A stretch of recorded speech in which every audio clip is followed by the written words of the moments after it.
Esto ya está en marcha. Bienvenidos a edición especial, estimados amigos. Y no me estoy secando el cuerpo con una toalla. No es un velo lo que ustedes ven acá. Esto es nada más y nada menos que la cédula electoral en la que ustedes votarán el siguiente domingo 12 de abril. Para que ustedes se hagan un tamaño, compárenlo ustedes con mi laptop, que es una laptop de tamaño, no les voy a decir ni extremadamente grande ni pequeña, normal, que tiene 14 pulgadas me parece. Fíjense ustedes cuánto sobresale. Es una cosa de locos, esto. Yo no creo haber exagerado cuando decía hace algunas semanas atrás que consideren seriamente llevar una regla. Yo voy a llevar una regla. Porque están todos acá, los partidos, los digamos, son minúsculos los recuadros, pero absolutamente minúsculos. Y ustedes tienen que tener la capacidad de no perderse, ¿no? Tenemos ahí el recuadro de presidente, el nombre del partido, presidente a la izquierda. La primera columna, presidente y vicepresidentes. La segunda columna tenemos distrito único, senadores a nivel nacional. Senadores por distrito único, 2 casillas. Senadores por distrito múltiple a nivel regional, es decir, en nuestro caso, por ejemplo, en mi caso, será Lima. Tenemos luego 2 casillas que marcar de diputados a nivel regional, en mi caso también será Lima. Pero si usted vive en Arequipa, será en Arequipa, y así sucesivamente, ¿no? La Libertad, Lambayeque, etc. Y por último, Parlamento Andino, donde también tenemos 2 casillas. Es decir, en total tenemos 5, 7, 9, 12 cuadrados. Pero voy a hacer hincapié nuevamente en el voto preferencial, que es importante, los recuadros libres que ustedes van a tener. Van a tener 2 recuadros en blanco para marcar de senadores en distrito a nivel nacional, es decir, senadores nacionales. 2 opciones de marcar voto preferencial ahí. Una que nos corresponde a distrito múltiple a nivel regional, donde les corresponda votar. 2 casillas en blanco para voto preferencial de diputados a nivel regional. Y 2 casillas en blanco para Parlamento Andino. La muestro nuevamente para que ustedes se den una idea del tamaño monumental de esto. Es de locos. Es de locos. Y ya les voy a comentar cuánto ha costado esto. Porque tampoco crean que la diferencia es netamente estética, ¿no? La voy a dejar, ni siquiera entra en la mesa. Voy a tener que mover un poquito mis cosas. Porque ni siquiera, no estoy exagerando, ni siquiera entra acá la cédula. Yo les voy a decir que esta ha sido ya declarada la cédula electoral más costosa y más grande de nuestra historia. Porque en respuesta a un pedido efectuado a través de la ley de transparencia, OMPE ha informado al comercio, que fue el solicitante, que el diseño e impresión de las cartillas de votación nos va a costar a todos 12.241.354.60 soles. Más del triple que el dinero desembolsado en las 3 últimas elecciones generales. Para las elecciones generales de 2026, OMPE ha destinado 220.000 para gastos en personal, mientras que para la impresión de cédulas ha destinado el monto que les he referido, ¿no? Pero si la comparamos con la siguiente elección más costosa en nuestra historia, nos remontamos no a la inmediatamente anterior, ni a la anterior de esa, que hubiera sido el 2016, sino a la del 2011, en donde la OMPE destinó 66.300 soles en gastos en personal, mientras que para gastos de impresión de cédulas el total fue de 3.772.738 soles.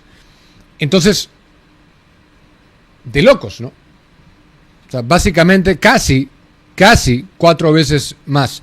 Y si hablamos de la tercera, elección considerada la más costosa. Esa sí fue la del año 2021. 157.500 soles en personal, 3.283.961 soles en impresión de cédula. O sea que no es solamente que sea engorrosa, ni que acapare muchos partidos, muchos nombres, muchos símbolos. No. Es el costo también. O sea, la reforma política de Vizcarra y Tuesta Soldeville nos cuesta dinero adicional, aparte del dinero que estamos forzados a regalarles a los partidos políticos, franja electoral y todo eso tiene que acabarse, ¿no? De buenas a primeras. Pero a estas 3 elecciones le sigue como la cuarta más costosa las del 2016, en donde OMPE dirigió 127.600 para gastos de personal, 3.212.365 en cédulas.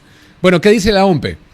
El incremento responde a un cambio crítico en la arquitectura de la cédula y la complejidad operativa del proceso.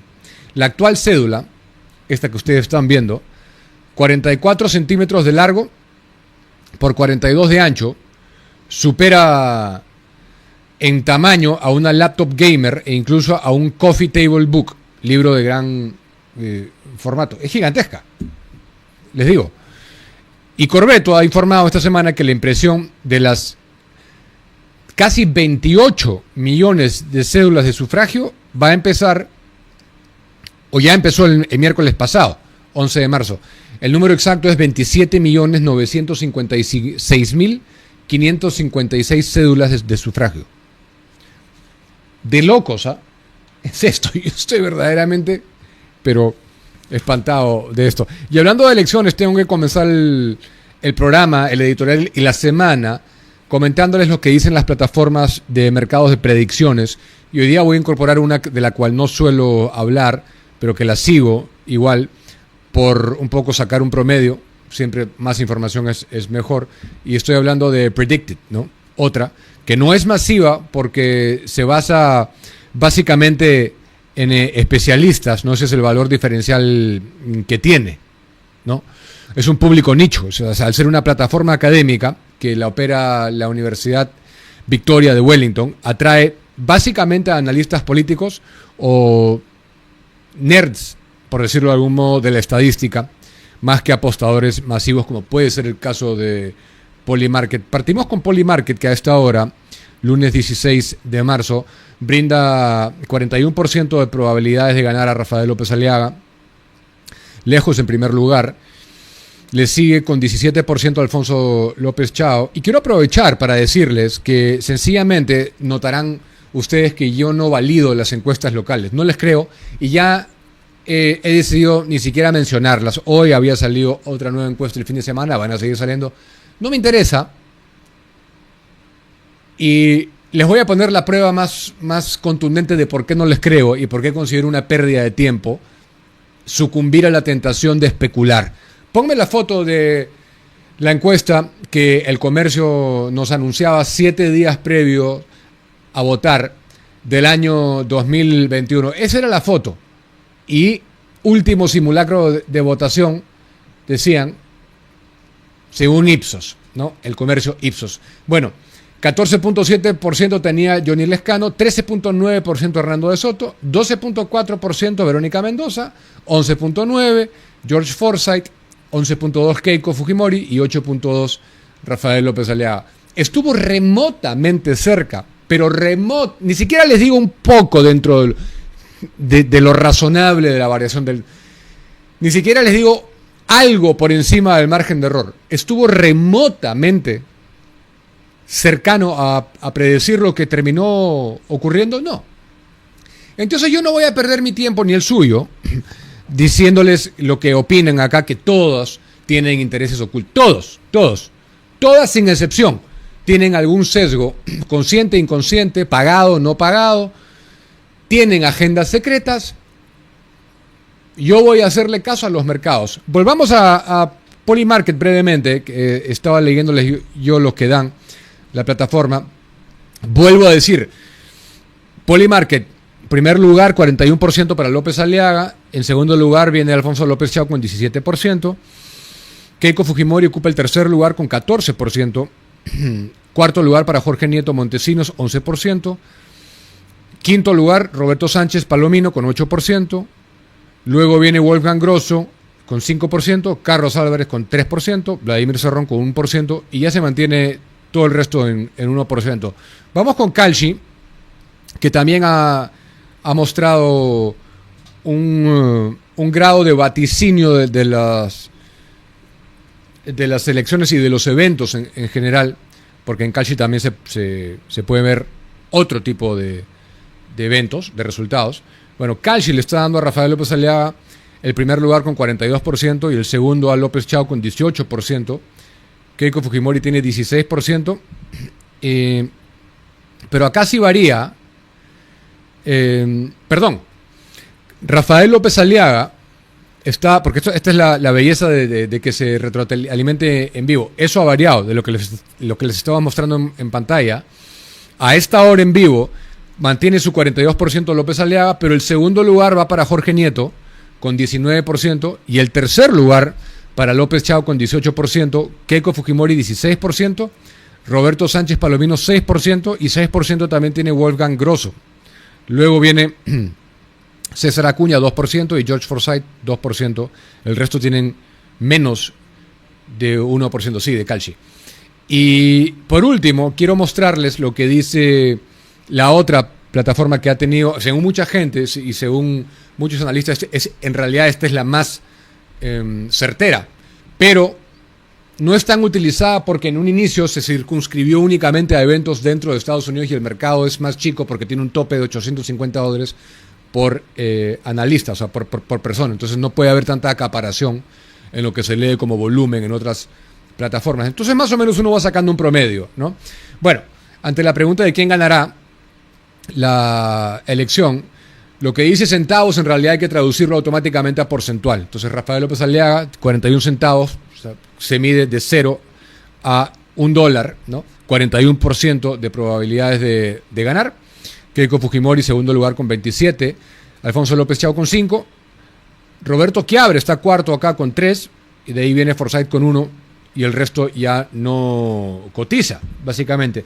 Entonces, es acertado o razonable, no voy a decir acertado, voy a utilizar la palabra razonable, decir que la posición de López Aliaga como primero en los mercados de predicción financiera está bastante consolidada y yo le hago caso a ellas.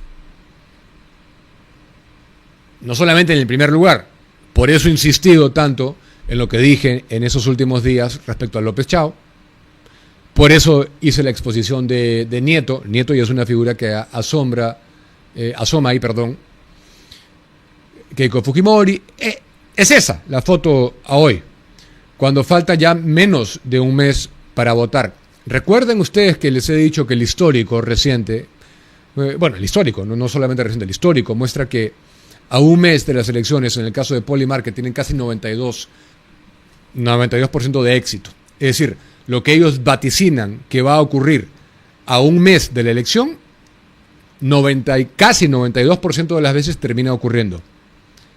Ese número sube a 94 a una semana y después va variando claramente hacia arriba mientras más nos acerquemos a la elección. Les dejo esa foto. Yo sinceramente no quiero perder más el tiempo en especular con lo que tenemos acá en el mercado local de Ipsos, Datum, ¿sí? No me interesa quién sea. No, creo que todas tienen intereses subalternos y creo que es mejor hacerle caso a las plataformas en donde alguien tiene algo que perder frente a lo que apuesta va a ocurrir.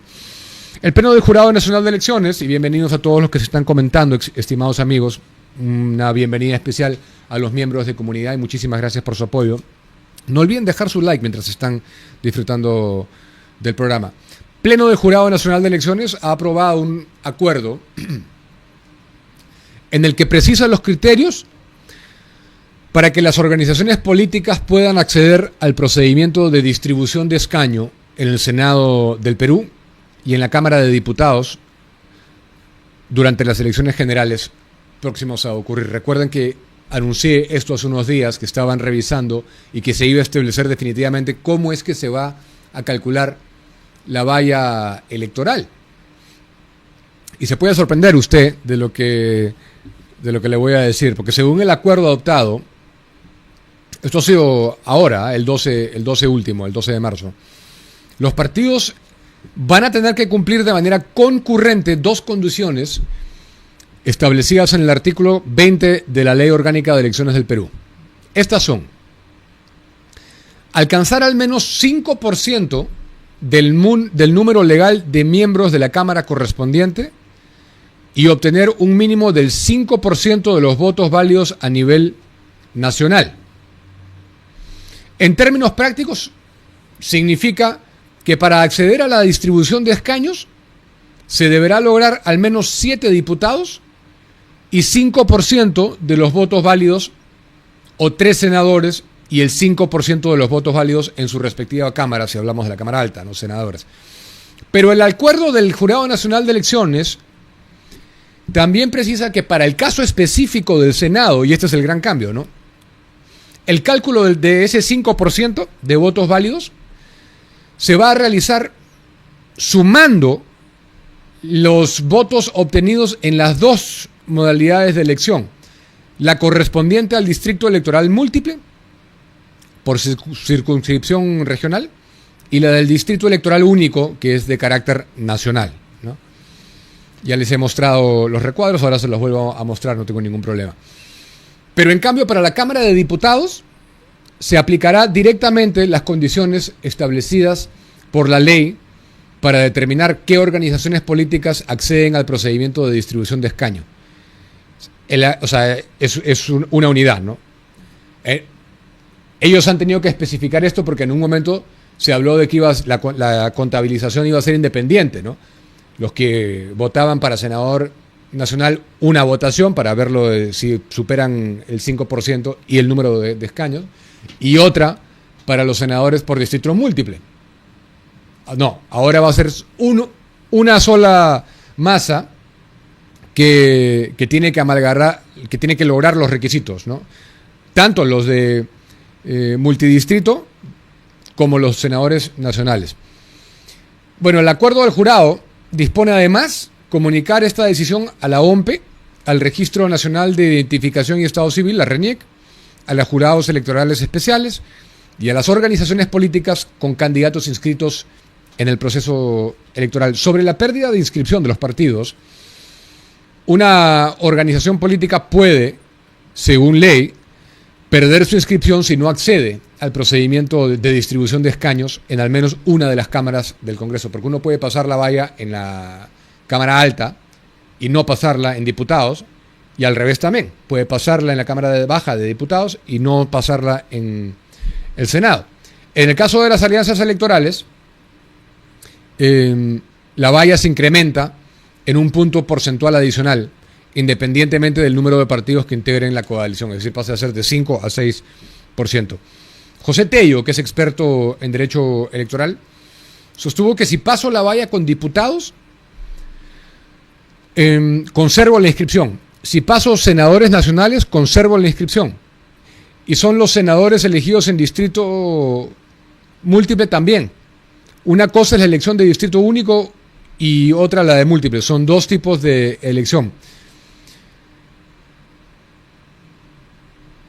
Pero esto ha sido antes del acuerdo, estas declaraciones, ahora que estoy viendo, Julio.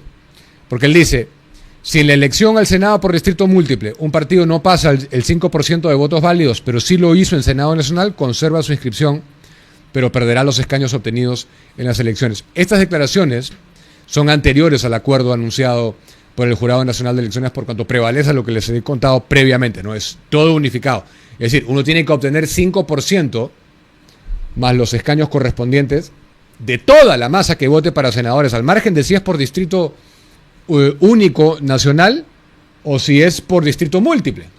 Todo se va a sumar, partido por partido.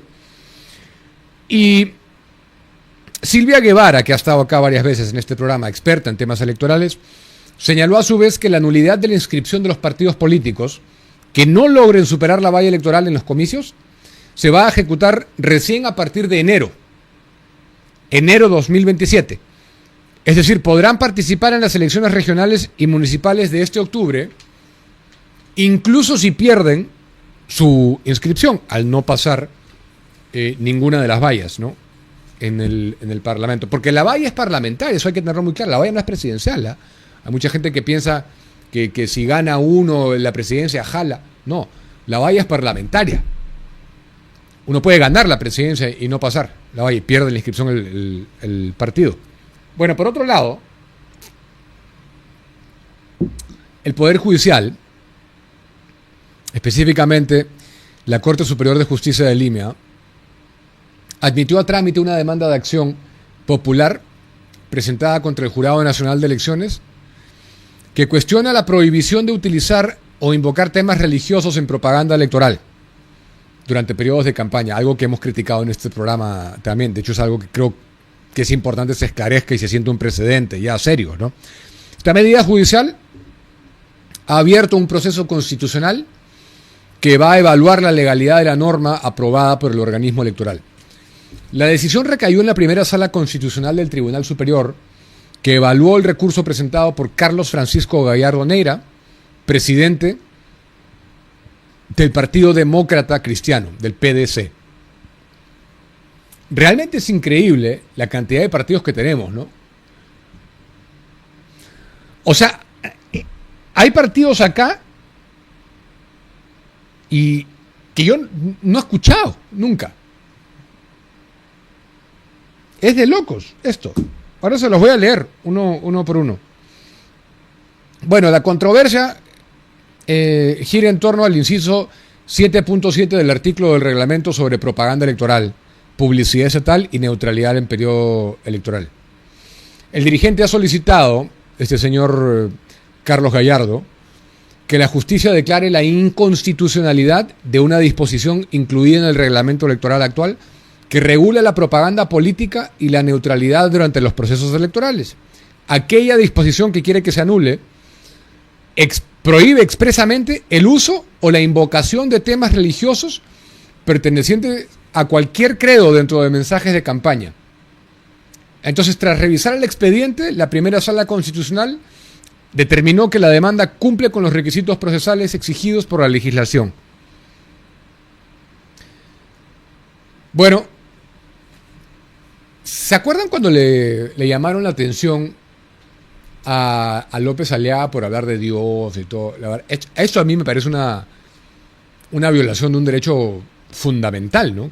La libertad religiosa y la libertad de profesar en cualquier plaza nuestro credo, lo que creemos. O sea, es ridículo pensar que si uno dice yo creo en Dios o lo que fuera,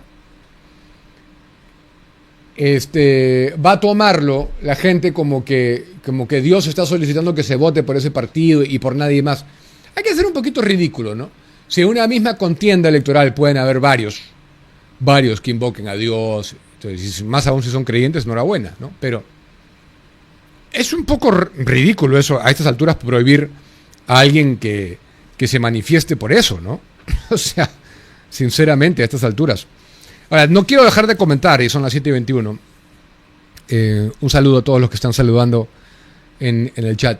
Saludos para todos ustedes. Gracias.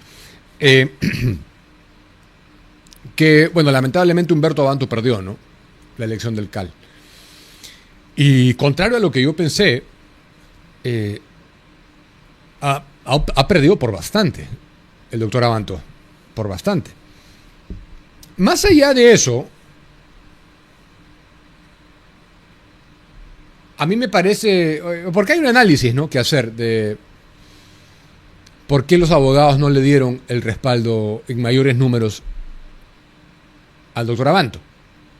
Hay quienes dicen que al ser parte del caso Cocteles, él ha asumido un costo político. Los abogados en general detestan todo lo que tenga que ver con el fujimorismo, eso hay que decirlo.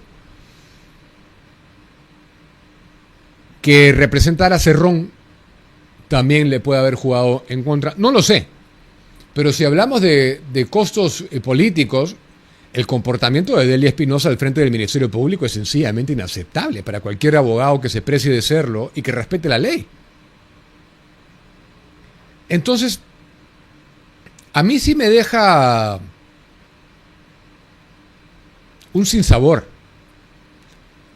porque dice bien poco de los abogados que le hayan otorgado casi 30.000 votos a Delia Espinosa. La diferencia fue abismal, ¿eh? También hay que decirlo. O sea, prácticamente el doble. Me parece que fue casi 30.000 para Delia Espinosa, la reina de los pijama parties, y para Humberto 16.000. O sea, casi una diferencia de 100%. Bueno, él, como demócrata que es, esa es la votación. Columna izquierda es la votación de Delia Espinosa, 29.371. La de la derecha es la de Humberto Banto, 16.000. No alcanzo a ver el minuto. 591. 16.000. Sí, 591. O sea, 29.371 a 16.591. Es una diferencia abismal, ¿no? Abismal. No, los números no mienten.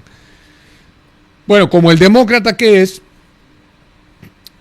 aparte un demócrata no de la boca para afuera, sino un demócrata de verdad, que le gusta el debate, ir a los foros a cotejar ideas, un creyente en las normas, incluso cuando hemos discrepado. Por ejemplo, por el caso de Cerrón, yo he discrepado con él, ustedes lo vieron el viernes.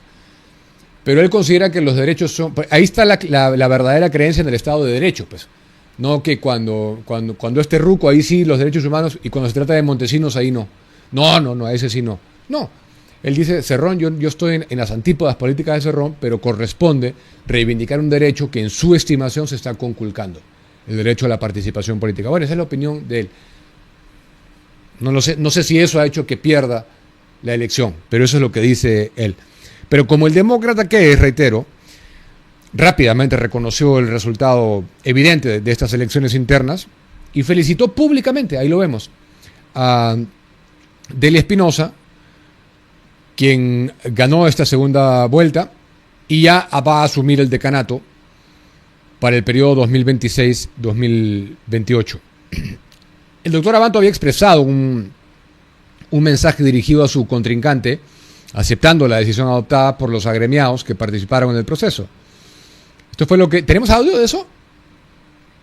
Dice, en ese video que están ustedes viendo, lo que le está diciendo es: celebre usted con los suyos, yo la felicito por los resultados. Luego de que el conteo de los votos confirmara claramente la victoria de la ex fiscal de la Nación. Este nuevo decano del CAL se resolvió en la segunda vuelta. Delia Espinosa obtuvo aproximadamente el 60% de la votación, mientras que Abanto el 33.9%, es casi el doble, ¿no? Miles de abogados habilitados acudieron a las urnas para elegir a la autoridad que dirigirá su institución, su gremio, durante los próximos 2 años. En aquella oportunidad, en la primera vuelta, ningún postulante había superado el 50% requerido. Y durante la campaña para la segunda vuelta, ambos aspirantes presentaron propuestas centradas en el fortalecimiento institucional del Colegio de Abogados de Lima. Me tomo el trabajo de hablar de esto porque es verdad que el CAL ha pasado a ser un actor político. Entonces yo creo que Delia Espinosa va a utilizar el decanato del CAL, desde luego a su favor, ¿no? Pero también lo va a utilizar como herramienta política. Y no podemos descartar nada, ¿no? Tratándose de una persona que básicamente se atrincheró en el piso 9 y se rehusaba a salir. ¿Se acuerdan cuando dijo, de acá me van a tener que sacar? ¿Qué cosa fue lo que dijo? Cargada, esposada, muerta. ¿Qué cosa fue lo que dijo? Algo así, dijo, acá me van a tener que llevar esposada, cargada, porque de acá no me saca nadie, dijo Delia Espinosa del piso 9. Bueno, una persona que no quería aceptar, hacer velar la norma, la ley, las disposiciones de la Junta Nacional de Justicia, que tiene jerarquía sobre ella, para fiscalizarla, para sancionarla, para destituirla. Bueno, finalmente terminó destituida. Para suspenderla, para abrirle procesos disciplinarios, etcétera. No se le da la gana. ¿Quién firma acá? No, devuelva. Sinceramente, yo lo lamento mucho por el ya alicaído CAL, ¿no? Hay que decir la verdad. El CAL ha perdido todo su prestigio. No es el CAL de Ferrero, de Ortiz de Ceballos. No. Este CAL es un CAL que no tiene ningún tipo de prestigio, pero ninguno. Sin embargo, doña Deli seguramente estará emitiendo varios comunicaditos políticos, con tinte político, y no auguro nada bueno. Este es un triunfo del caviarismo. Carlos Messía, expresidente del Tribunal Constitucional, decía lo siguiente el día de hoy, hacia el mediodía: mañana me inscribiré en el Colegio de Abogados de Lima Este y renuncio irrevocablemente a formar parte del Colegio de Abogados de Lima. Esta institución hace tiempo dejó de ser un gremio al servicio de los abogados y no necesito formar parte de él para ejercer la profesión. Bueno, a buen entendedor, pocas palabras, ¿no? ¿Qué respeto nos puede merecer que ahora el gremio sea liderado por Deli Espinosa, por favor? Pero es que, escúchenme, estamos a menos de 4 semanas de votar en una elección general, ¿eh? Esto es una micro muestra del modus operandi caviar. Hablando de eso, mañana va a estar acá, va a estar en Lima, ya no vive acá hace un tiempo, ¿no? Rafael Santos, el ex candidato presidencial, para hacer una serie de denuncias que me ha pedido el espacio, me ha pedido venir, de cosas que él ha estado investigando y que tienen que ver con elecciones pasadas en las que él ha participado, en donde mediante inteligencia artificial ha logrado determinar que la votación no tiene nada que ver, la de él y la de otras 2 personas cuanto menos, no voy a dar nombres que los de él, por más de que ya me los dijo cuando yo le estaba haciendo preguntas, ¿no? Que lo exponga él. Y él asegura que está todo preparado, el terreno está fértil para que exista una manipulación mediante justamente herramientas digitales como la inteligencia artificial. Va a dar ejemplos de elecciones pasadas, inclusive desde el 2019, ¿eh? Pero en el 2021 también. En 2019 él participó a la alcaldía en San Isidro, en 2021 a la elección presidencial.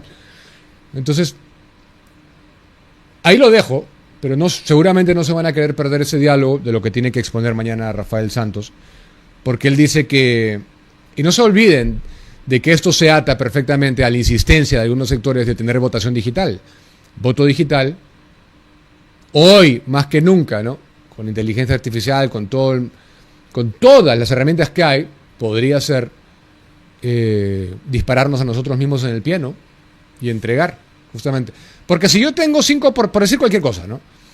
3% de intención de voto, y yo sé más o menos dónde he hecho campaña, dónde tengo algún grado de simpatía, por decir, pues no sé, vamos a decir que mi grado de simpatía como candidato presidencial sea en Lima, por ahí en algunas regiones del norte, etcétera.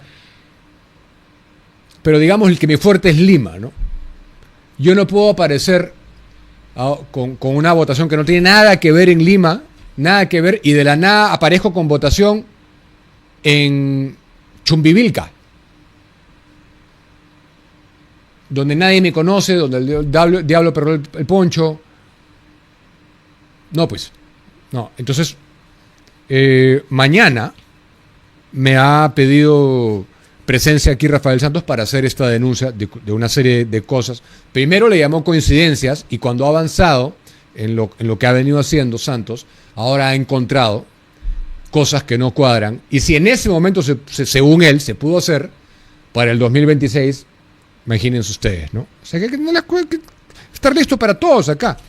Porque ya no quiero ponerme a pensar en que ahora entre primera y segunda vuelta vamos a tener que salir a marchar y hablar de nuevo. No, hay que tener claro lo que podía. Si hay irregularidades que han ocurrido y alguien las tiene demostradas, bueno, tengamos claro. Pues yo soy bien desconfiado y no confío en OMPE y no confío en RENIEC, no confío en Carmen Velarde Keckling de RENIEC, no confío en Piero Corbeto de OMPE, y por último tampoco confío en el Jurado Nacional de Elecciones, no obstante que por ser nuevo, por haberlo mirado a los ojos, porque esta chamba te permite ya conocer más o menos cómo leer a la gente, le doy el beneficio en algún grado de la duda a Roberto Borneo. Pero soy desconfiado del Jurado Nacional. Pero de buenas a primeras, en RENIEC no confío y en OMPE no confío. Y parte de lo que va a declarar acá Rafael Santos mañana es que hay familiares suyos que el CONADIS, ¿sabe?, con discapacidades, que no pueden votar porque no se pueden desplazar, aparecen en esta elección ya como aptos para votar. Ahí lo dejo. Ahí lo dejo. Él lo completará mañana, pero no quería dejar de anunciar esto. Y lo que decía del CAL es que es una micromuestra, pues, del caviarismo. Porque con la narrativa, ¿no?, de que Delia Espinosa es la figura que los poderosos y los mafiosos no quieren ahí, porque ella es la que se les enfrentó. Sí, ella tanto se les enfrentó a las mafias que le archivó investigaciones a Gorriti y a Pablo Sánchez. Esa es la manera, esa es la persona que se enfrenta a los que tienen el poder mafioso y tras bastidores, ¿no? La que archiva investigaciones en un dame que te doy. La que no cumple resoluciones, la que le abre denuncias constitucionales a congresistas por cómo votaron. El colmo. Quiero agradecer, dicho sea de paso, cuando son las 7:34, a un nuevo miembro de nuestra comunidad, Gerardo Millones. Bienvenido a Por un Mundo Menos Progre. Bueno, justamente quiero aprovechar para mandar algunos saludos. Un saludo claramente para ti, Gerardo, a David Enríquez, que está ahí, Liliana, Susana Custodio, gracias por estar, Mila Guamán está por ahí, Rugo Upa, saludos, querido Diego, dice justamente Mila Guamán. Saludo a Jessica Curto, gracias a todos ustedes. En el Perú, estimados, la minería puede y debe ser una oportunidad para todos los peruanos. El Consejo Nacional de Minería promueve una minería con verdadera inclusión, formal, sostenible, donde todos los peruanos tengan la posibilidad de crecer y aportarle al desarrollo de nuestro país. Si tú también quieres ser parte de este cambio, te invito a escribir a incorporaciones@conademi.pe. Conademi, construyendo juntos una minería para todos los peruanos. Si necesitas asesoría, si necesitas guía, hermano pequeño minero y minero artesanal, escribe a incorporaciones@conademi.pe, que ha sido creado pensando en ti. Por un mundo menos progre, efectivamente, estimado Gerardo. Bien, quiero aprovechar para anunciar, amigos, que vamos a tener una transmisión extraordinaria, ya lo habíamos preliminarmente dicho, el día de las elecciones, ¿no? El flash electoral se anticipa, va a ser a las 5 de la tarde. Nosotros vamos a estar comenzando una sesión extraordinaria más o menos desde las 4 o a las 4 ese día. Y nos vamos de largo, probablemente hasta el primer reporte de OMPE, con algún tipo de conteo rápido. ¿Ya saben ustedes por quién van a votar? Está menos de 4 semanas y no puedo evitar pensar en cuando les decía, me acuerdo claramente haberlo dicho en julio, septiembre, luego noviembre, que iba a estar más rápido que inmediatamente la fecha. Ya está acá, menos de 4 semanas para elegir al próximo presidente de la República, a quien Dios mediante va a guiar responsable y admirablemente los destinos de la nación. Porque eso es lo que debería ser un presidente. Un presidente debería ser alguien que nosotros podamos admirar. De verdad que sí. Eso es lo que debería ser. Voy a mostrar nuevamente para los que no sean los que recién se conectan. Esto es el tamaño. Fíjense ustedes, el tamaño es como todo el tronco. Lleven regla, no es broma. Lleven regla, porque esto es una cosa que yo nunca pensé que vería, sinceramente. Nunca pensé que iba a haber una cosa así. Y no quiero dejar de mencionar, esta noche va a estar con nosotros el ex canciller Tudela, que hubo un reportaje ayer en uno de los dominicales Cuarto Poder específicamente, y arma una polémica que reventó gracias al reportaje, ¿no?, de ayer 15 de marzo. Involucra directamente a la nuera de un candidato presidencial, César Acuña Peralta, específicamente a su padre, ¿no? Vamos a ser específicos. Gustavo Horna Novoa, padre de Brunella Horna, esposa de Richard Acuña. Según el reportaje revelado por Cuarto Poder, existen vínculos irregulares entre la familia de Brunella Horna y contratos millonarios con el Estado. Están vinculados. ¿Cuáles son los puntos claves del destape? Se trata de la empresa Consorcio del Norte, que en abril del año pasado obtuvo un contrato de 2.103.442 soles para brindar servicios de alimentación en el Hospital Luis Heisen, Inchaustegui, de Salud, en Lambayeque. La investigación revela que el número telefónico registrado ante la OCE, que es el organismo supervisor de contrataciones con el Estado, la OCE, como contacto oficial de dicha empresa, le pertenece a Gustavo Horna, ese teléfono, padre de Brunella y, como es obvio, suegro de Richard Acuña. La representante legal de ese consorcio es una persona de nombre Magna Sánchez. Aparece en diversas fotografías en redes sociales, compartiendo eventos familiares y reuniones privadas con los padres de Brunella Horna, a pesar de que inicialmente intentó negar el vínculo. ¿Cuáles son las irregularidades en el servicio? Porque el reportaje no solamente cuestiona el tráfico de influencias evidente para la adjudicación, ¿no?, por la cercanía con el Partido Alianza por el Progreso, sino también la operatividad misma del servicio concedido. Se han captado imágenes de la distribución de alimentos realizándose presuntamente en taxis particulares sin cumplir las cadenas logísticas sanitarias ni la supervisión de nutricionistas que exigía el contrato, que es el estándar, ¿no? La Contraloría General de la República ya anunció el inicio de una investigación de oficio para determinar si hubo favorecimiento en la licitación. ¿Ustedes qué creen? Tratándose de Salud, tratándose de un gobierno regional, mal que bien cercano a la libertad, tratándose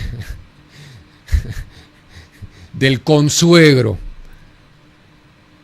de don Cecítar, tan correcto él, un hombre de línea, un hombre apegado a la ley, que jamás busca el beneficio irregular.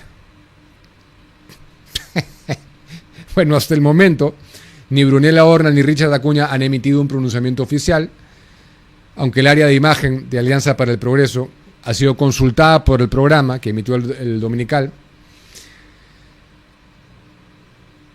Fuerte ola de críticas ha generado esto, porque realmente no me van a decir, pues siempre con estas cosas, ¿no?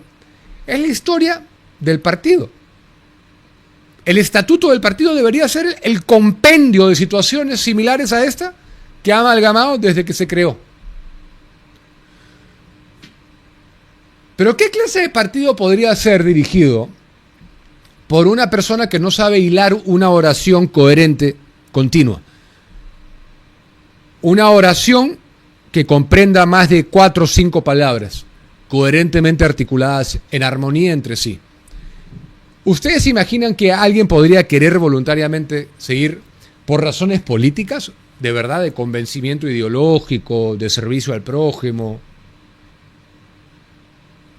¿No será que saben de antemano que Alianza para el Progreso es una fábrica de generación de oportunidades como estas? Que se pasará a mejor vida y que no se trata de servir a los otros como debería ser la política.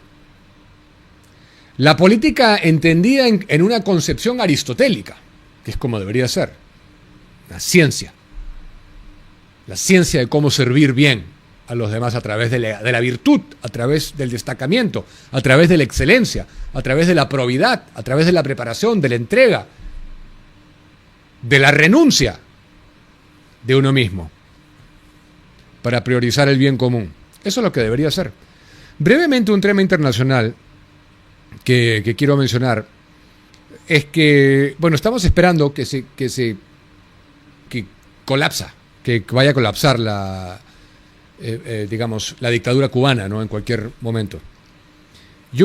Sinceramente yo creo que va a ocurrir este año. Creo no exagerar en decir que ya llegó al punto en que es insostenible la situación en la que está. En declaraciones a la prensa, el presidente de los Estados Unidos, Donald Trump, ha dicho que su administración mantiene conversaciones con las autoridades cubanas, describiendo a la isla como una nación fracasada. Bueno, afirmó justamente hoy que sería un gran honor para él tomar Cuba en medio de las tensiones entre ambos países por el bloqueo energético contra la isla. Eso es lo que ha dicho, esas son las palabras del presidente Trump, ¿eh? Tomar Cuba, eso sería un gran honor. Tomar Cuba de alguna forma, sí, ya sea liberarla o tomarla. Podría hacer lo que quisiera con ella, dijo en una comparecencia de prensa en la Casa Blanca.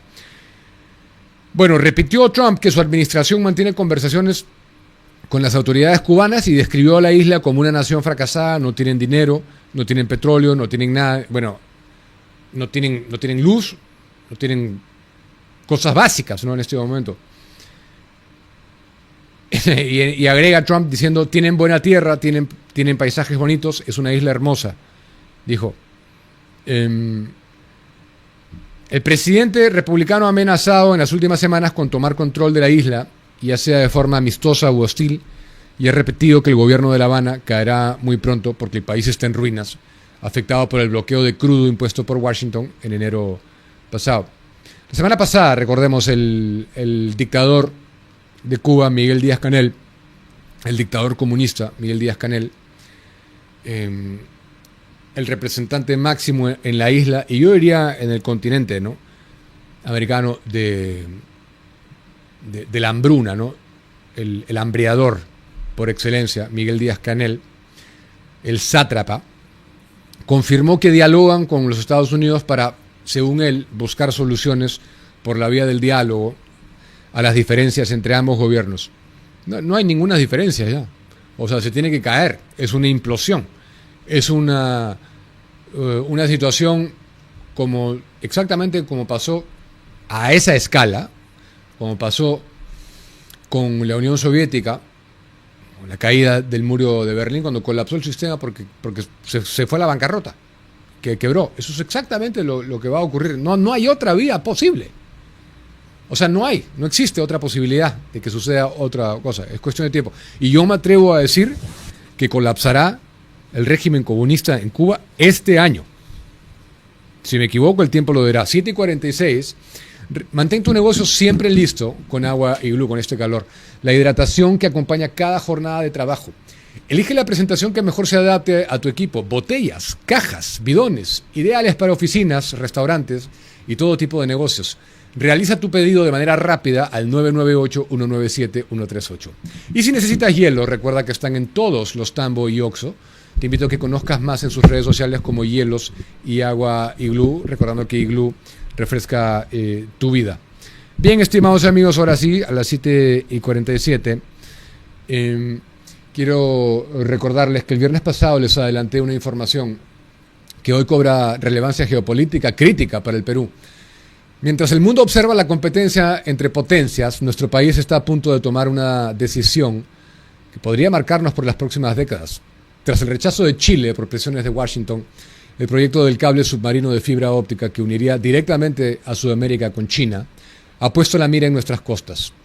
Y la pregunta es, ¿estamos ante una oportunidad histórica de convertirnos en el hub digital del Pacífico? ¿O estamos más bien entregando las llaves de nuestra soberanía de datos a Pekín? Para analizar las implicancias de seguridad nacional, la respuesta que esto generaría en los Estados Unidos y qué ganaría realmente, concretamente el Perú con esta infraestructura, nos acompaña hoy el ex canciller Francisco Tudela. Bienvenido a la mesa. ¿Qué tal? Muy buenas noches, Diego. Gracias por la invitación. Lo primero es preguntarte un poco sobre esto, antes de entrar a esa pregunta que he dejado abierto. ¿Alguna vez pensaste que verías una cosa de estas características? Una cédula, podríamos decir, un cedulón. Sí. Es una sábana, Una sábana. una toalla. Sí. Yo he recomendado llevar unas reglas para no perderse. Bueno, lo que yo veo en esa cédula es la monstruosidad del sistema político peruano.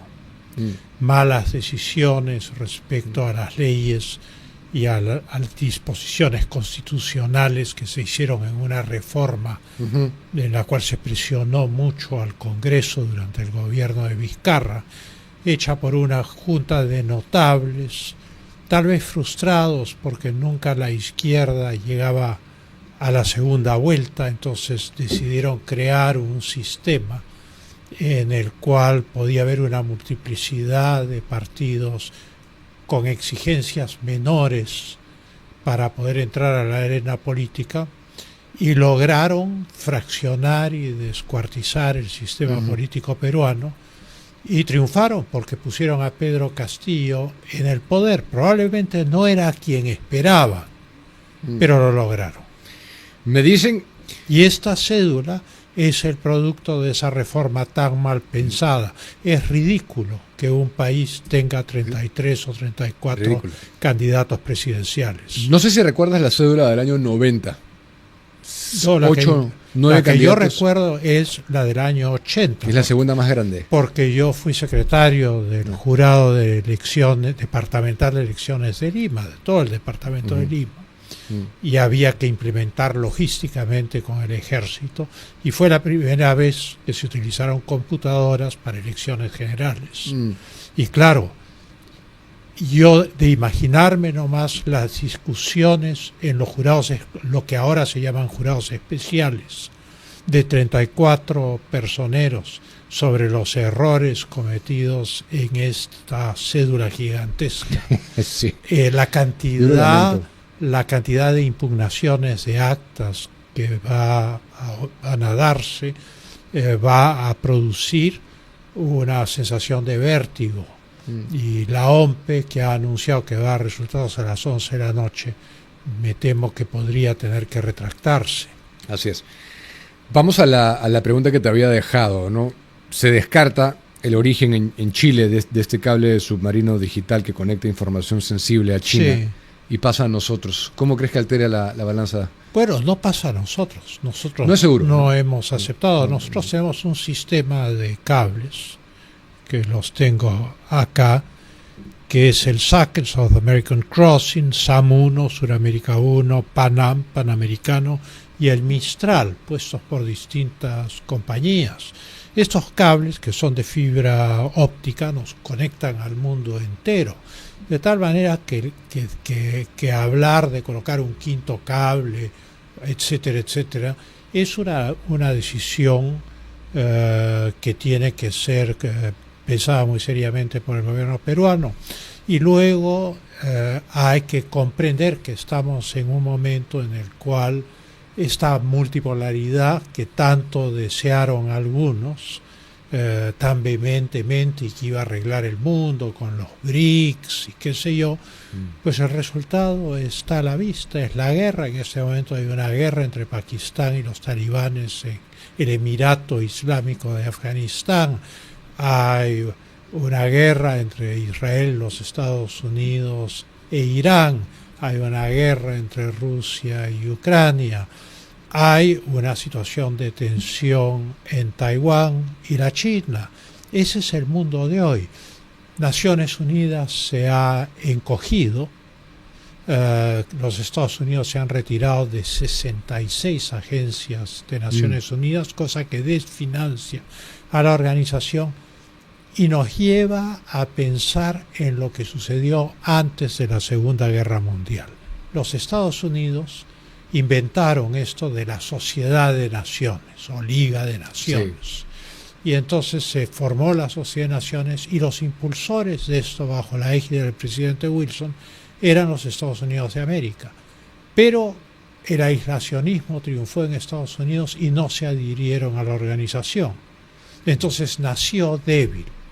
Cuando Mussolini invade, ataca y conquista Etiopía, los ingleses los dejan pasar por Suez sin ninguna observación, pasan los transportes de tropas, con los tanques, con todo.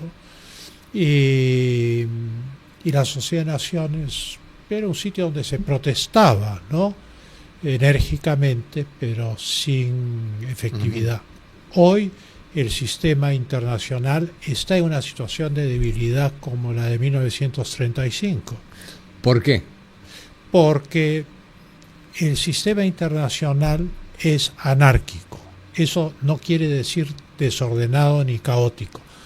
Eso, monarquía, el gobierno de uno, en griego. Anarquía, el gobierno de nadie. Esto es, las potencias son las que gobiernan el sistema internacional. Cada país soberano e independiente tiene que navegar midiendo las fuerzas de estas potencias para tomar decisiones sabias y no comprarse pleitos inútiles o dañinos para su futuro.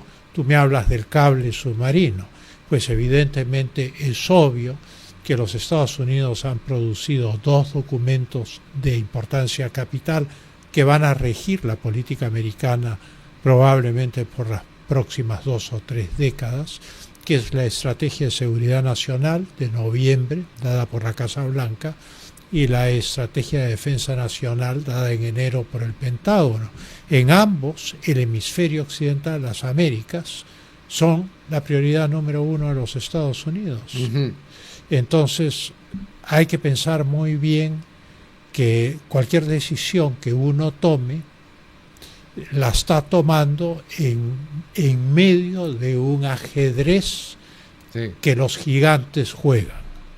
Y que ya lo sabemos, o sea que no es especulativo. No es especulativo, está puesto por escrito en esos dos documentos. Lo que dijiste hace un momento quiero volver brevemente.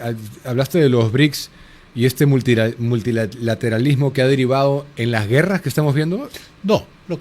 No es que el multilateralismo derive en las guerras, sino que la bipolaridad, con toda la perversidad que implicaba esta tensión al cual era sometido el mundo por el mundo comunista, por la Unión Soviética, sus satélites, Cuba, etc.,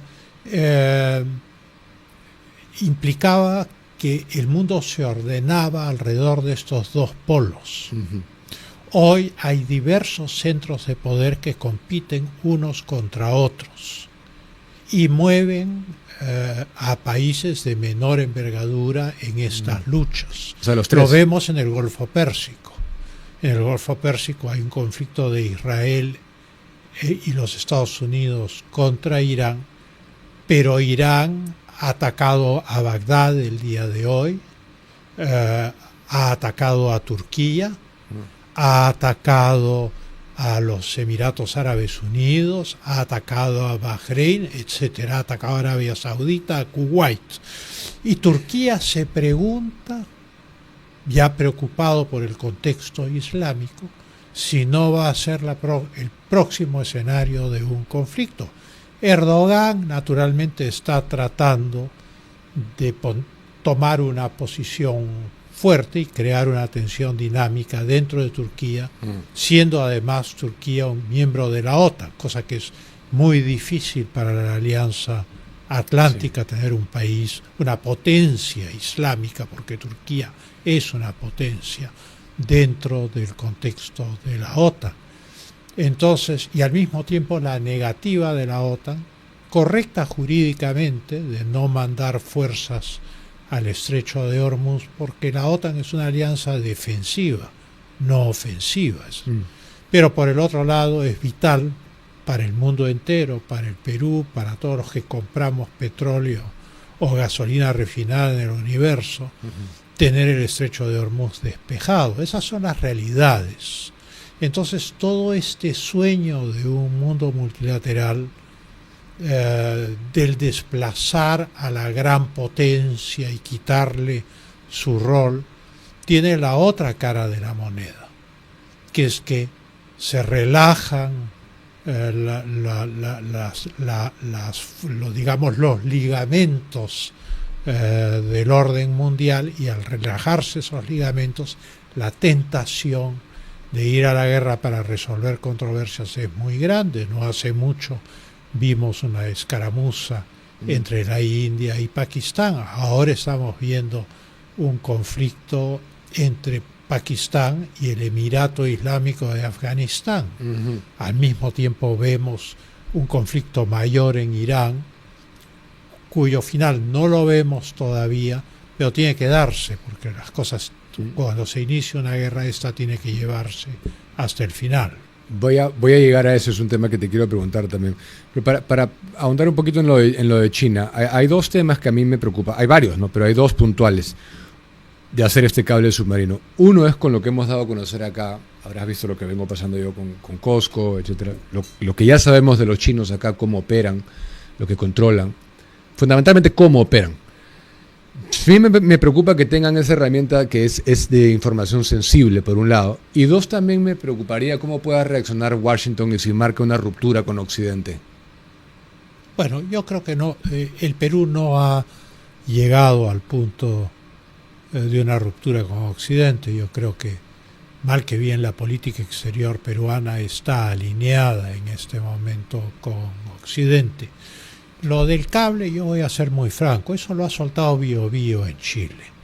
Es una maldad, digamos, que para distraer la crisis que ha generado el gobierno socialista de Boric al adherirse a la iniciativa del cable chino, pues el que se corte esa iniciativa lleva a desplazar la mira a la vieja rivalidad entre Chile y el Perú, que obsesiona a los periodistas de ambos países, ¿no?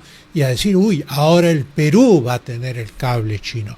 Yo no tengo ninguna información, ni hay ninguna fuente creíble de que el cable chino vaya a ser adoptado por el Perú. O sea, son rumores hasta ahora. Pero es una especulación o un psicosocial de la radio Bio Bio en Chile. Ok. Entonces prefieres no opinar sobre algo que es remoto. Es una especulación. Pura y dura, ok. Es una especulación interesada, además. Sí, claro, el interés es obvio, ¿no? Ha sido muy alta el grado de tensión que se originó entre los dos países. Claro, que es absurdo, porque es simplemente es desinformación. Estados Unidos y Chile, me refiero. Sí, yo lo sé, Claro. pero digo, el echarle la pelota al Perú Sí. es generar una ola de desinformación para tratar de fijar la atención de los Estados Unidos probablemente en el Perú, cuando en realidad no hemos tomado ninguna decisión respecto a ningún cable chino. Entonces no es cierto. Vamos a Irán ahora sí, porque como tú bien sabes, en política siempre hay la razón que se da y la verdadera razón, ¿no? ¿Cuál crees que es la verdadera razón de esa guerra? Yo creo que las verdaderas razones son la ubicación estratégica de Irán y el tipo de régimen agresivo que tiene respecto a los estados islámicos sunitas del Golfo y muy especialmente respecto a Arabia Saudita. Tú recuerdas los Wikileaks, año 2004, 2005, y uno de los Wikileaks era un email de la embajada norteamericana en Riad, en el cual el embajador americano informaba al Departamento de Estado que el rey de Arabia Saudita se había reunido con él y le había pedido a los Estados Unidos que le declaren la guerra a Irán. O sea, estamos hablando de un problema que se arrastra desde los años 80, cuando Irak le declara la guerra, no le declara la guerra, sino que invade y pretende invadir Irán y es parado en seco por los iraníes en una guerra que durará 8 años y costará cientos de miles de muertos.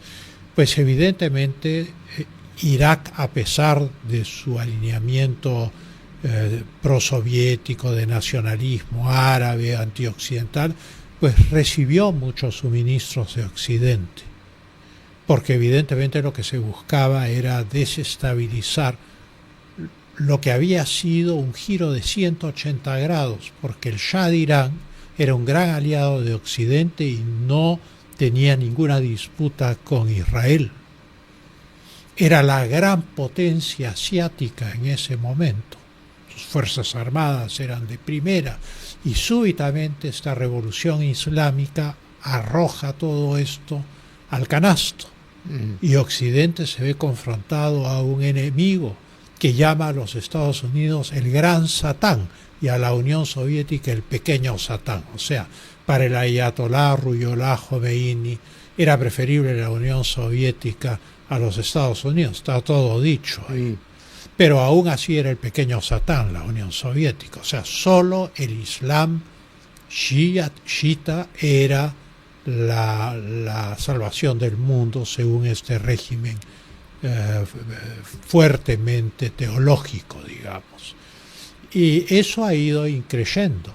Y entonces Irán ha ido interviniendo en una serie de lugares, no solo del Medio Oriente, apoyando a Hezbollah, armando a Hezbollah,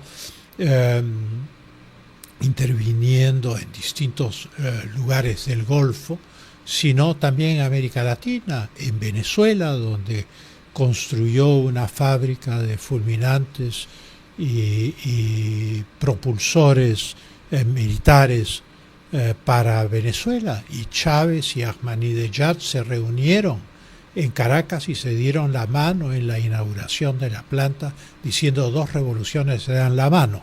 O sea, el tipo de régimen que es Irán es como el régimen chavista que tuvo Venezuela o que aún tiene en forma mitigada y dominada por los Estados Unidos.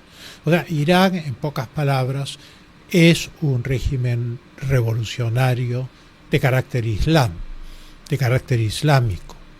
Había un rector de la Universidad de Isfaná, Seyed Hossein Nasr, iraní, que vive en los Estados Unidos, que decía: la revolución islámica no es el auténtico Islam, es la teología de la liberación en versión islámica. Esa fue la comparación que él hizo. O sea, es una especie de... es un Estado con empresas públicas, es un Estado socialista, Irán. Y entonces ese Estado socialista antioccidental está en la misma línea que estaba la Cuba de Fidel Castro, de Díaz-Canel, o la línea en la cual estaba Maduro o Chávez, o probablemente está en buenas relaciones Irán con Corea del Norte, no me extrañaría. En fin, esa es la situación. Entonces, es un peligro ideológico. En el Perú hay un movimiento político que creo que se llama Incarri Islam, que tiene nexos muy cercanos con Irán. O sea, están en todas partes. Sí. Y luego está el tema del petróleo, que es un tema crucial.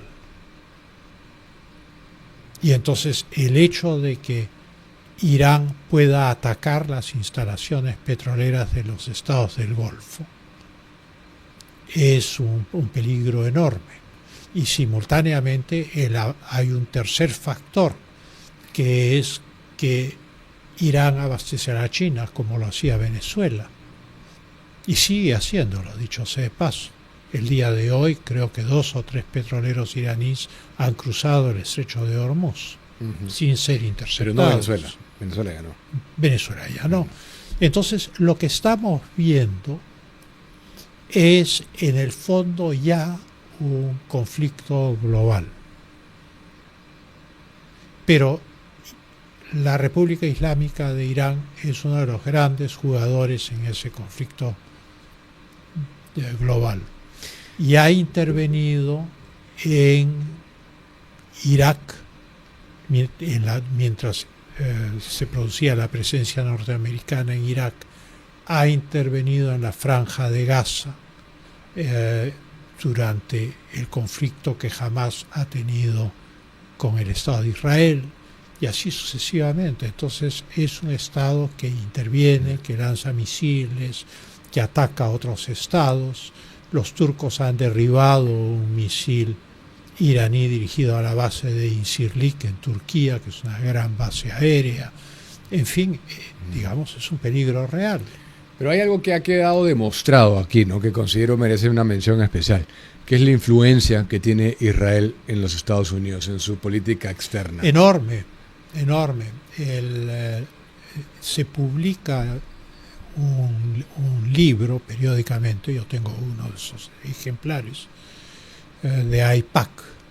AIPAC, claro. Claro, el lobby, en realidad, judío, no israelí, en ambos lados. desborda Todo, el siempre tema de Israel, ¿no?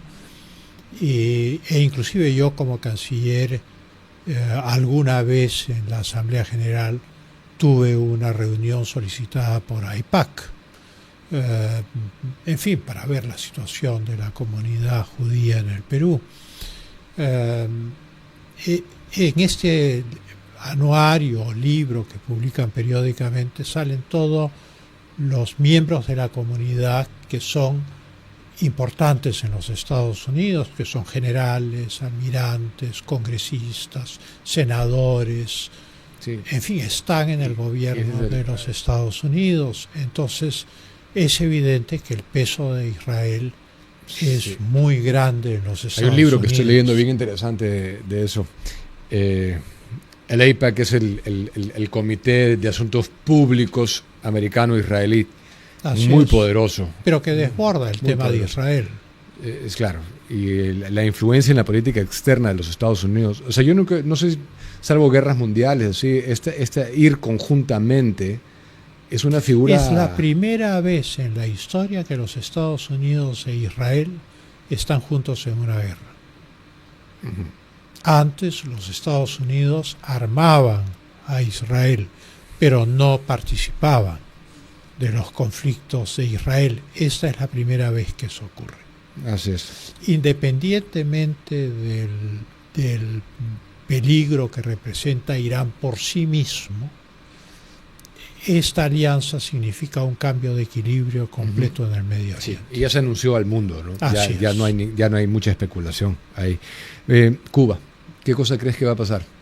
Bueno, lo que está planeado, según las fuentes norteamericanas y de la Casa Blanca, es que en teoría el régimen cubano debería dejar de existir hacia finales del 2026 de este año. Y muy probablemente sea así, porque desde el momento que Díaz-Canel admite públicamente que está en conversaciones con los Estados Unidos, en realidad para buscar una salida, porque Cuba en este momento está en un apagón perpetuo, no tiene fuentes de energía, pero no hay que subestimar la dureza y la capacidad de organización del Partido Comunista de Cuba y de sus Fuerzas Armadas, que dicho sea de paso tienen la compañía que es propietaria de todo en Cuba. O sea, las Fuerzas Armadas de Cuba tienen un gran conglomerado económico que tiene todo lo que es de valor en esa isla. Y entonces suponer que se van a ir así nomás es ser demasiado optimista. Ahora, como ocurrió en Europa del Este cuando cayó el muro de Berlín, o sea, cuando estos regímenes se derrumban, realmente se desintegran y quedan hechos polvo. La gente sale a las calles y en cuestión de días desaparece el régimen. Siempre hay algunos aparachiks que se hacen del poder para la transición, como está ocurriendo en Venezuela con Delcy Rodríguez, y luego esa etapa termina y se esfuma el comunismo. O sea que podría ser que dejen una persona controlada por los Estados Unidos para no generar el vacío, una figura similar. Sí, o controlada, o un aparachik que quiera hacer la transición. Directamente un americano, tal vez. Pero es lo que ocurrió en todos los países del este de Europa, y con excepción de Alemania, porque al desintegrarse el régimen de la RDA, pues evidentemente Alemania Occidental tomó los hilos del control. Sí. Pasando un poquito al tema electoral, ¿cómo lo estás viendo? ¿Te atreverías a hacer una predicción de quién crees que va a ganar? No la presidencial. Primero, es una elección muy sui generis. La batalla se está dando en las redes. Hay muy poca exposición pública de los candidatos hasta el momento, por lo menos esa es la impresión que yo tengo. Es un nuevo tipo de campaña electoral. Y todavía, digamos, no se da el sprint final, que es donde realmente los candidatos son visibles, las preferencias son visibles y se perfilan los 6, 5, 4 que van a quedar para el final. No hemos llegado a ese punto. En este momento es difícil hacer una predicción. O sea que tú consideras que sí se podría aparecer el outsider que siempre dicen. Sí, claro. Pues es, digamos, esa cédula gigante que me has mostrado está llena de outsiders. Sí, verdaderamente. Y ahí viene la pregunta de si este formato de debates va a cambiar todo, porque no es debate, realmente no se puede debatir. Debate. El caso paradigmático, por ejemplo, es el caso de Grosso, que nadie sabe cómo sube como la espuma súbitamente, ¿no? Y evidentemente ha tenido el apoyo de grupos poderosos para poder publicitarse y surgir de esa manera, pero luego entra en un debate con Samir Villaverde y empieza a desinflarse apresuradamente la candidatura. Entonces, claro, es un fenómeno caótico. Ese es el caso de un outsider, por ejemplo. Pero es difícil hacer predicciones. Es muy difícil hacer predicciones. Cuando estemos más cerca, en realidad ya estamos muy cerca, estamos a 20 días de la elección. Es increíble. Pues sí, es increíble, pero habrá que esperar a estar a 10 días de la elección para tener una idea más clara. Yo creo que es claro que hay dos fuerzas que son predominantes, que son Renovación y Fuerza Popular. De eso no cabe ninguna duda. Luego sigue el partido del rector de la UNI, pero la izquierda, en una estrategia de dispersión, como lo ha señalado hoy Rospigliosi en una magnífica columna en Expreso, Fernando Rospigliosi, el comunismo se ha repartido entre una multiplicidad de listas en los primeros lugares, ¿no? Y representa una estrategia de dispersión para poder colocar el máximo de representantes en el Congreso. Ahora, si López Chao llega a la segunda vuelta, pues evidentemente todas esas fuerzas se van a coaligar con él. Sí, bien. Muchas gracias. Muchas gracias a ti, Diego. Como siempre, ilustrativa charla. Tenemos mención, son las 8:16. Voy a mostrar nuevamente esto al final y quiero leer los partidos para que sepan también el orden. Tal vez los pueda ayudar en la preparación de esto. Como ustedes saben, acá solemos decir las cosas como son, sin vueltas. Y cuando se trata de jugar, también debería ser así. Por eso te quiero recomendar Olimpo.bet, donde juegas con reglas claras, como debe ser. Además, si te registras ahora, recibes 40 soles sin rollover para que empieces a ganar y cobrar como un rayo. Ya lo sabes, Olimpo.bet, reglas claras y juego responsable.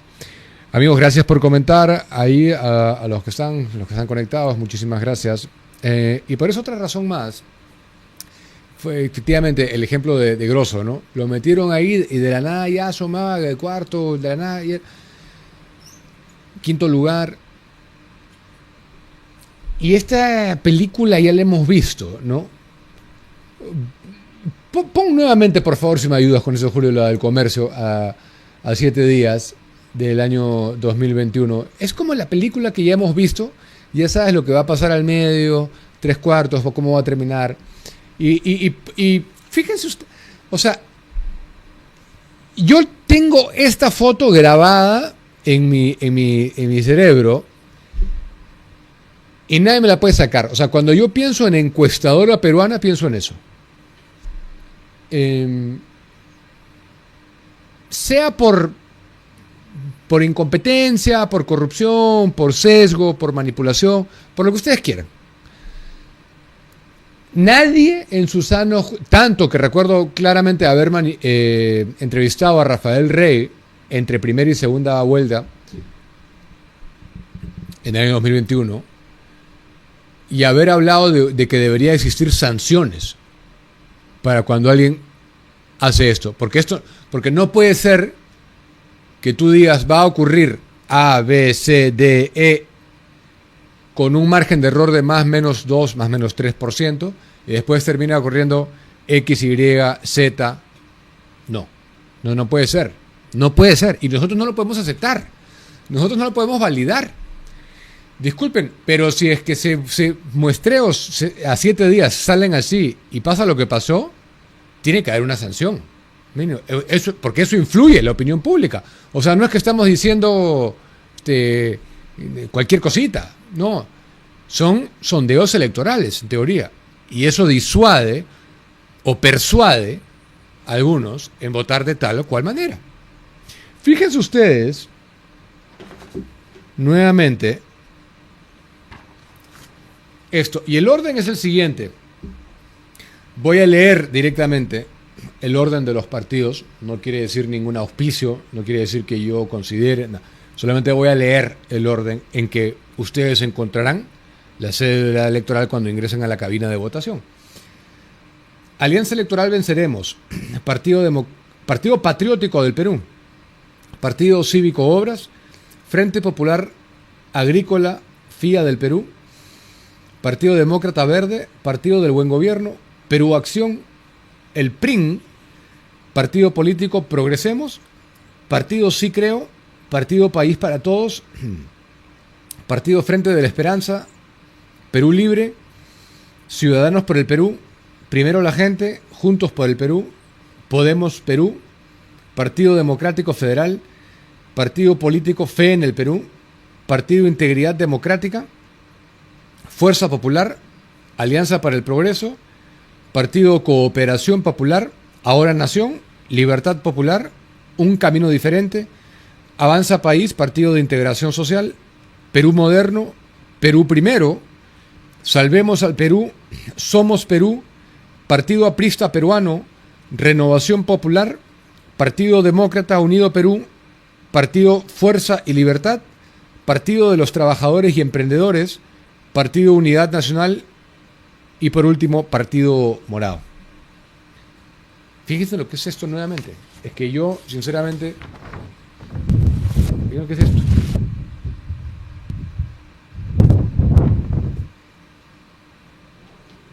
Esto es de locos, verdaderamente. Bueno, esto ha sido todo por hoy. Tenemos un comentario ahí, no, Julio, de un miembro que Susana dice, ya la gente está alerta. Dice, no puede pasar lo mismo como con Castillo, que no tenía ni su plancha completa y lo escribieron tarde. Jurado Nacional de Elecciones a checarlos cada mesa. Y este 2026... si va a llevarse el ejército las copias, sí va a llevarse del ejército las copias y que no se pierdan por el camino. Bueno, sí. Bueno, mañana justamente va a hablar de eso Rafael Santos.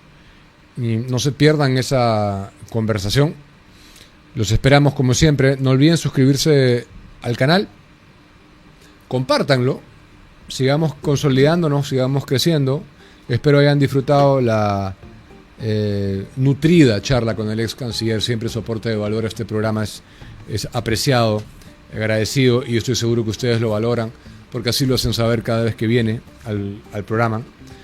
Tiene información única y un análisis personal admirable, verdaderamente, y siempre es bienvenido en este programa, Francisco Tudela. Hasta mañana, amigos. ¿Podemos anunciar invitados? Bueno, aparte de Rafael Santos. Y Adriana Tudela va a estar acá. Justamente la hija del ex canciller. Nos vemos. Hasta mañana.